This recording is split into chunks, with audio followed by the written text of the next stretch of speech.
বিরোধী বিপ্লবের অগ্রসেনানী মাহমুদুর রহমানকে প্রফেসর ইউনূসের সরকার জেলে পাঠাইছে।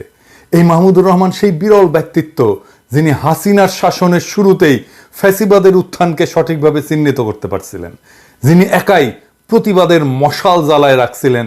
কেন তাকে নেওয়া হলো জেলে? অনেকেই আইনের কথা বলতেছেন। এই সরকার মাহমুদুর রহমানকে আইন দেখাইছে। আমরা প্রশ্ন করি, এই সরকারের আইনি ভিত্তি কি? আমরা ধারাবাহিকভাবে হাসিনার সংবিধান বিলোপের পক্ষে কথা বলছি। অন্তর্বর্তীকালীন সরকার হাসিনার সংবিধান বজায় রাখার সিদ্ধান্ত নিছে, যা এখনো দেশের সর্বোচ্চ আইন। এখন এই সংবিধানে এই ধরনের অন্তর্বর্তী সরকার গঠনের কোনো বিধান আছে কি? নাই। সুতরাং কঠোর আইনি অর্থে ইউনূসের সরকার সংবিধানের অধীনে অবৈধ। এর চেয়েও খারাপ, এই সরকার এমন একটা সরকারকে অপসারণ করে বসানো হয়েছে যা এই সংবিধান অনুসারে গঠিত হয়েছিল। অতএব এই অন্তর্বর্তীকালীন সরকার শুধু অবৈধ না, বরং এই সরকার গঠনে জড়িত প্রত্যেক ব্যক্তি এবং যারা এই সরকারের অংশ হয়েছে তারা সবাই দেশদ্রোহিতার অপরাধ করছে। ঠিক কিনা? আইনে তো তাই বলে। আইনি যদি দেখান তাহলে এইটাও আইন। আপনি আপনার ক্ষেত্রে দেশের সর্বোচ্চ আইন প্রয়োগ করেন নাই, মাহমুদুর রহমানের ক্ষেত্রে কেন আইন প্রয়োগ করতেছেন? এইটার যুক্তি কি? আপনি হয়তো বলবেন যে এই সরকার সফল বিপ্লবের পর জনমানুষের ইচ্ছার ভিত্তিতে বসানো হয়েছে। ঠিক কি? তাইলে মাহমুদুর রহমানকে যে কারাগারে পাঠাইছেন, এটা কি জনমানুষের ইচ্ছা অনুযায়ী? এই মাহমুদুর রহমান হইতেছেন বিপ্লবের প্রকৃত নায়ক। শহীদদের ছাড়া মাহমুদুর রহমান যে ধরনের ত্যাগ স্বীকার করছেন তা আর কেউ করে নাই, আপনারাও করেন নাই। উনি জেলে পড়ছেন বছরের পর বছর। উনার পত্রিকা বন্ধ করে দেওয়া হয়েছে, উনাকে আদালতের বারান্দায় রক্তাক্ত করা হয়েছে, উনাকে দেশ ছাড়তে বাধ্য করা হয়েছে। উনি দেশে ফিরছিলেন কেন? দেশে ফিরছিলেন মৃত্যু পথযাত্রী উনার মাকে দেখার জন্য, আর কোনো কারণ ছিল না। তাইলে আপনার ক্ষেত্রে জনমানুষের ইচ্ছা প্রযোজ্য, মাহমুদুর রহমানের ক্ষেত্রে ইচ্ছা প্রযোজ্য হবে না কেন? এই মামলার কোনো ভিত্তি আছে?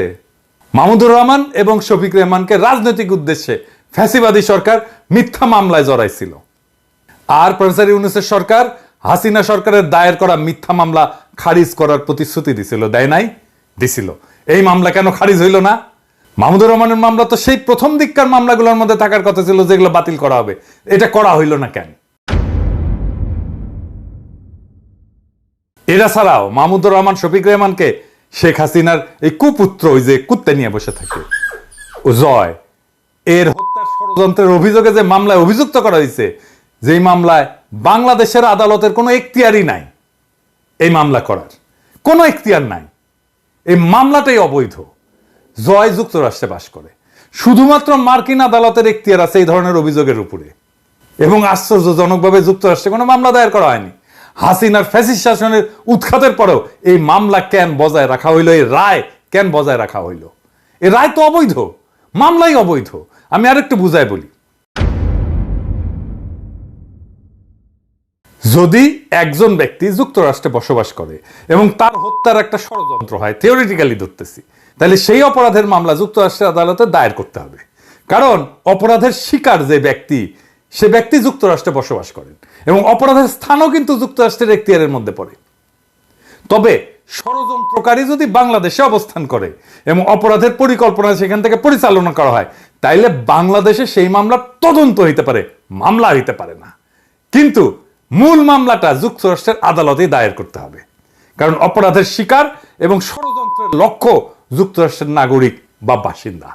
যদি এমন একটা মামলা যেখানে ষড়যন্ত্রের শিকার ব্যক্তি যুক্তরাষ্ট্রে বাস করেন এবং ঘটনাটা যুক্তরাষ্ট্রের বিচার ব্যবস্থার আওতাধীন, তাহলে মামলাটা যদি বাংলাদেশে দায়ের করা হয়, তবে এইটা আইনের বেশ কয়েকটা দিক থেকে ব্যত্যয় বা বিচ্যুতি হবে।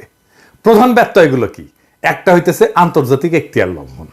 আন্তর্জাতিক আইনে সাধারণত যে দেশে অপরাধ সংঘটিত হয়েছে সেই দেশের আদালতেই মামলার শুনানি এবং বিচার করতে পারে।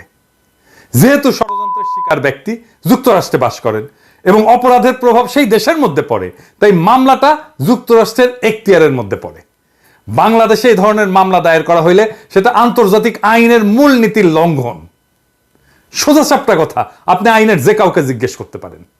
2 নাম্বার, বিচার প্রক্রিয়ার বৈধতা। বাংলাদেশে দায়ের করা মামলায় আদালত কার্যকরভাবে অপরাধের তদন্ত এবং বিচার করতে সক্ষম হবে না। তো কারণ অপরাধের স্থান, অপরাধের শিকার ব্যক্তি এবং প্রমাণসমূহ যুক্তরাষ্ট্রে অবস্থিত, তাই তো? এটা একটা কার্যকর বিচার প্রক্রিয়ার পরিপন্থী তো, এবং মামলার প্রকৃত আইনি ভিত্তি তো দুর্বল। আদালতের রায় ভুল ছিল, কারণ দুইটা ধারায় মাহমুদুর রহমানকে দুই রকম সাজা দেওয়া হয়েছে, একটা 5 বছর আর একটা 2 বছর। এইটারও কোনো ভিত্তি ছিল না। এইটা একটা সুষ্ঠু বিচারের ক্ষেত্রে বৈধ প্রশ্ন তোলে। যদি সরকার মামলাটা চালিয়ে যেতে চাইতো, তাইলে সরকার কি করতে পারত? সরকার তো এই মামলাটা পুনর্বিচার করতে পারত, বলতে পারতো এটা আমরা নতুন ভাবে বিচার করব। কারণ যেই দেশের আদালতের বারান্দায় মাহমুদুর রহমানকে আহত করে রক্তাক্ত করা হয়, সেই দেশে তো মাহমুদুর রহমান ন্যায় বিচার পাবে না, পানো নাই। উনাকেই বলা হয়েছিল ট্রুথ ইজ নো ডিফেন্স, বলে নাই? বলছিল তো। তাহলে উনি তো ন্যায় বিচার পাবেন না। তো এই মামলা কেন পুনর্বিচার করা হইল না? 69-এ গণ আন্দোলনের মুখে পাকিস্তানের প্রেসিডেন্ট আইয়ুব শেখ মুজিবের বিরুদ্ধে আগরতলা ষড়যন্ত্র মামলা প্রত্যাহার করছিল, করে নাই? তাহলে জনমানুষের দাবির মুখে মামলা প্রত্যাহার করা যায় তো নাকি? কেন মাহমুদুর রহমানের ক্ষেত্রে এটা করা হইল না? একই মামলায় কিন্তু শফিক রেহমানদের সাজা স্থগিত করা হয়েছে। দেখেন কেন মাহমুদুর রহমানেরটা করা হইল না?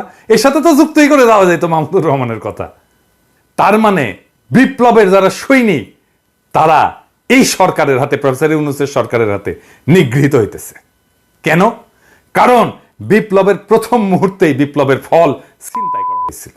হাসিনার অপমানজনক পলায়নের পর আসিফ নজরুল একাই তথাকথিত সাংবিধানিকতার দোয়াই দিয়া ছাত্রদের একাংশকে ক্যান্টনমেন্ট আর বঙ্গভবনে নিয়ে ঘুটু কইরা প্রফেসর ইউনূসকে হাসিনার বানানো রাষ্ট্রপতি চুপ্পুর কাছে শপথ নেওয়াইছিল, আর এক গাদা অপদার্থ উপদেষ্টা নিয়ে কাজ শুরু করে বিপ্লবের হোকা মেরে দিয়েছিল।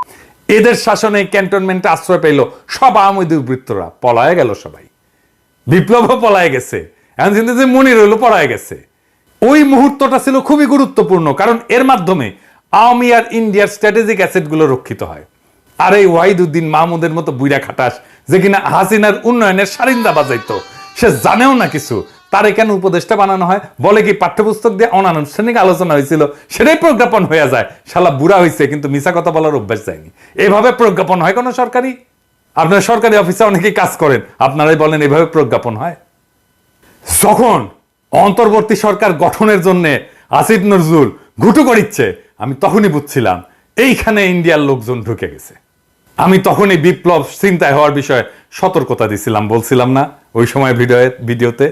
যারা বিপ্লবের পিছনে ছুরিকাঘাত করছে তারা নতুন মির্জাফরের মতো কুখ্যাত হয়ে থাকবে। তাহলে মাহমুদুর রহমানকে কেন জেলে দেওয়া হইলো জানেন? মাহমুদুর রহমানকে জেলে দেওয়ার প্রকৃত কারণ হইল তিনি ভারতের আসল প্রভুদের জন্য একটা আপদ। বাংলাদেশের স্বাধীনতা সার্বভৌমত্ব হারানোর বিষয়ে মাহমুদুর রহমানের চেয়ে বেশি কেউ সতর্ক করে নাই। আজ আমরা হাসিনার শাসন ব্যবস্থাই দেখতেছি, সেই একই ফ্যাসিবাদী কাঠামো, তবে হাসিনা ছাড়া। যারা ভারতের স্থানীয় এজেন্সি এবং বাংলাদেশের এই যে প্রথম আলো, ডেইলি স্টার, এই গোষ্ঠী তো সরকার হিসেবে পাইছি আমরা, তারা মাহমুদুর রহমানকে নিশ্চুপ করতে তাদের সর্বোচ্চ চেষ্টা করবে। এখন বলতে পারেন কিভাবে এটা এড়ানো যেত? একটা তো দেখাইলাম, শফিক রেহমানদের রায় তো স্থগিত করে দিছে, দেখলেন তো। 2 নাম্বার, এই মামলাটা পুনর্বিচারের জন্য পাঠানো যেত। 3 নাম্বার, রায় বাতিল করে দেওয়া যেত। 4 নাম্বার, আমি যদি আসিফ নজরুল হইতাম, এগুলো কোনো কিছু হইল না, তারপরে আমি যদি আসিফ নজরুল হইতাম, তাইলে মাহমুদ ভাইকে জেলে যাইতে হইতো না। কিভাবে জানেন? মাহমুদ ভাই যেই সময় বললেন যে উনি আদালতে আত্মসমর্পণ করতে যাবেন, সেই দিনই আমি ওনার মায়েরে দেখতে যাইতাম, মাহমুদুর রহমানের, আর বলতাম, মাহমুদ ভাই আমরা এই মামলার রায় বাতিলের জন্য উদ্যোগ নিতেছি, আপনি তো বুঝেন টাইম লাগবে, কয়দিন সময় দেন আমাদের, খালাম্মাকে সময় দেন আপনি, আমি নিজে এসে আপনার হাতে রায় বাতিলের কাগজ কিন্তু ধরাই দিয়ে যাব। আপনি আদালতে গেলে জেলে পাঠাই দেবে, এটা আমরা এটাতে বিব্রত হব। আমি মেহরবানি করে আমাদেরকে বিব্রত করেন না মাহমুদ ভাই, আপনি মেহরবানি করে কয়টা দিন টাইম দেন, আমরা রিকোয়েস্ট করতেছি। উনি যদি আমার রিকোয়েস্ট না শুনতেন, আমি প্রফেসর ইউনূসের দিয়ে ফোন করাইতাম ওনারে, হয়তো না। আপনি বলেন কাজ হইতো না? মাহমুদ ভাই যাইতো আজকে আদালতে? আপনারা সবাই জানেন মাহমুদ ভাইয়ের কিন্তু ঘাটতেরা, উনি যেটা মনে করবেন সেটা উনি করবেনই, করে ছাড়বেন, এবং উনি ঘাটতেরার জন্য আমরা ওনাকে পছন্দ করি, ঠিক কিনা বলেন?